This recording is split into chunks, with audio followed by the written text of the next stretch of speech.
Приветствую вас на канале Bizarre World. Меня зовут Макс. Друзья, давненько не было видео про флаги мира. Пора это исправить. Как вы знаете, в состав Союза Советских Социалистических Республик СССР входило порядка 15 республик. Но любопытно, как выглядели бы флаги, если бы республик было намного больше. Давайте взглянем на несколько флагов, так сказать, из альтернативной вселенной, где в СССР решили вступить практически все страны мира. Давайте-ка посмотрим, что из этого вышло. Погнали!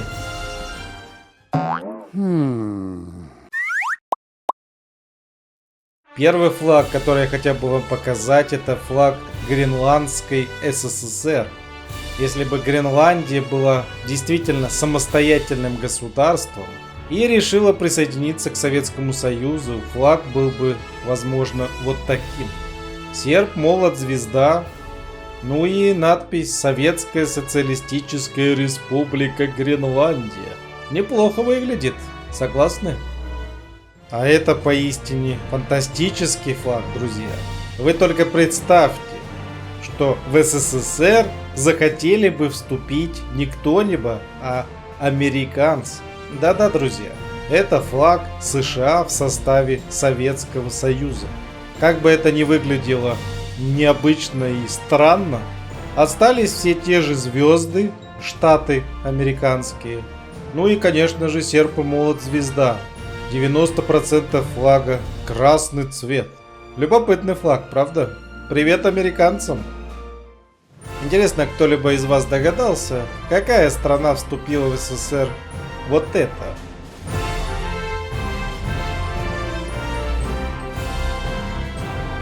Конечно же, друзья, это Польша или Польская СССР, если бы поляки вступили в Советский Союз. Цвета флага, кстати, Польши немного сохранились, правда белый составляет лишь порядка 10% от общего, так сказать, пространства флага. Что любопытно, у Польши был большой шанс войти в СССР в реальности, в качестве союзной республики, но не добровольно. А это флаг Финской СССР, ФССР, Ново Столито Суомей. Финляндия, так же как и Польша, могла два раза войти в состав СССР после Зимней и Второй мировой войны, и оба раза, понятное дело, не добровольно. Но теоретически Финляндия могла быть в составе СССР. А это уже Болгария в составе Советского Союза или Болгарская ССР. В отличие от Финляндии и Польши, Болгария добровольно уже пыталась вступить в СССР в реальной жизни. Инициатива о присоединении страны к Советскому Союзу исходила от тогдашнего болгарского лидера Тодора Христова-Живкова. И если бы Болгария присоединилась, то, возможно, флаг выглядел бы как-то так. Многие из вас, глядя на карту Советского Союза, представляли, возможно, что Монгольская ССР вполне вероятно была в то время. Ну, то есть Монголия вступила бы в Советский Союз. Флаг выглядит довольно-таки прикольно. Монголия тоже, как и Болгария, планировала на добровольной основе войти в состав Советского Союза, но так и осталась буферной зоной между Китайской Народной Республикой и страной Советов. А это, друзья, просто-таки эпичный флаг. Вы только представьте, Китай в составе СССР. Да-да, это флаг Китайской ССР. Кит СССР. Конечно же, китайские иероглифы, все как положено.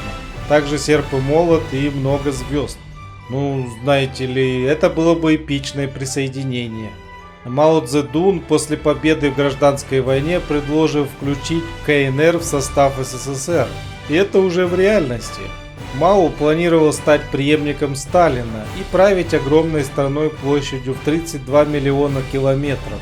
С геополитической точки зрения это было бы отлично. Но не срослось. А это уже Персидская или Иранская СССР.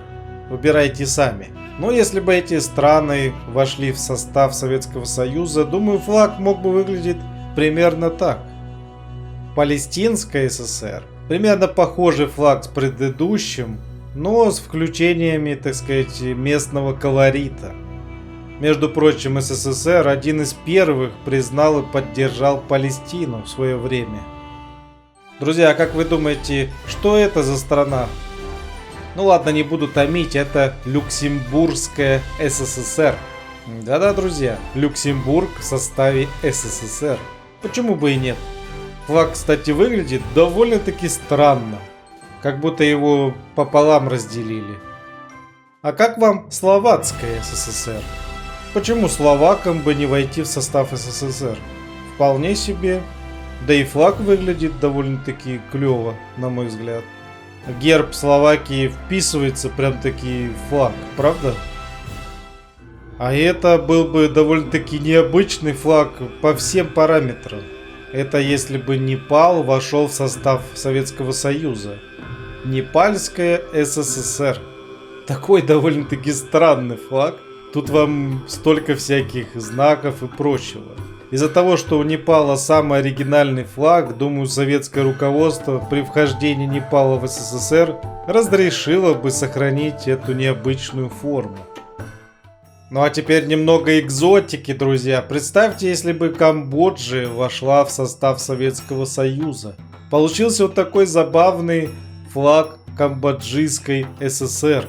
Выглядит эпично, да. Ну и давайте Бирму сюда добавим. Бирманская ССР. Вьетнам тоже вошел бы, если бы СССР, получил бы довольно-таки интересный флаг.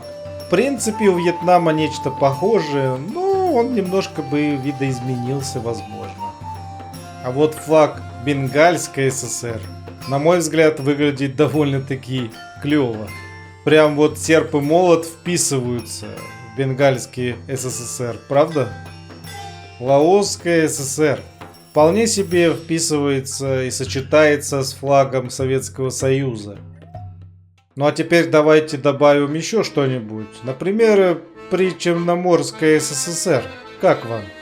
Причерноморье, между прочим, входило в состав СССР, но не в качестве отдельной союзной республики. А так, сей факт был. Такой вот морской, да, флаг. Красиво. Ну а теперь давайте пойдем еще дальше. Например, почему бы не войти в состав Советского Союза Венесуэлы? Получился бы замечательный Венесуэльская ССР, которая, блин, ну просто даже по цветам вписывается в флаг Советского Союза. Да и Колумбийская ССР, думаю, вписалась бы. Почему нет? Выглядит все гармонично.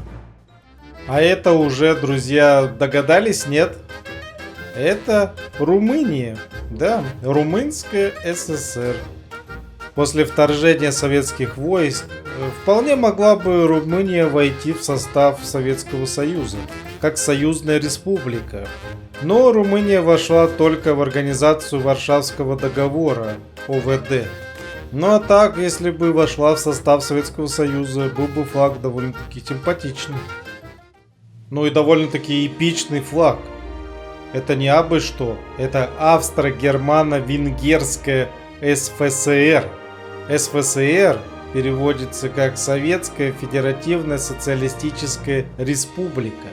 Между прочим, в СССР было таких только две. Это РСФСР, которая существовала вплоть до распада, и ЗСФСР, который распустили на Грузию, Армению, Азербайджан. Ну, немного экзотики. Допустим, если бы Йемен присоединился к Советскому Союзу и вошел в состав, получилось бы довольно-таки прикольная Йеменская ССР, да? Ну и еще один вариант вхождения, так сказать, Америки в СССР. Это Североамериканская СФСР. Блин, выглядит довольно-таки эпично. Так сказать, сочетается несочетаемое. Демократия и коммунизм в одном флаконе. Ну и раз вам мало этого, вам еще экзотика. Гондурасская ССР. Страна бананов с нами, друзья. Ура, товарищи, ура! Если вам понравилось видео, напишите, пожалуйста, комментарий, поставьте оценку под видео. И, собственно, подписывайтесь на канал Bizarre World. Товарищ, подписывайся. А у меня на сегодня все. Всем спасибо. Пока-пока.